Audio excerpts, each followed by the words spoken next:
बरोबर वळाच्या एकटा बाट घाटा तिच्या नगर म्हणाली तुझ्या डोळवाटा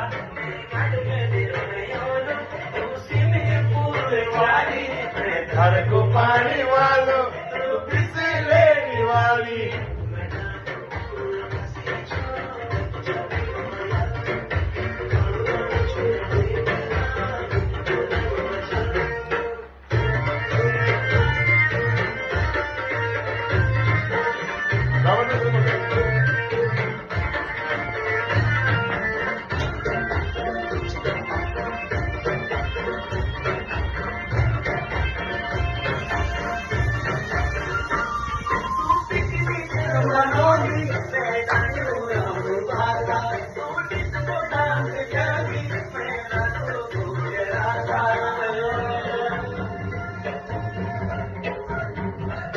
तू पिकनिक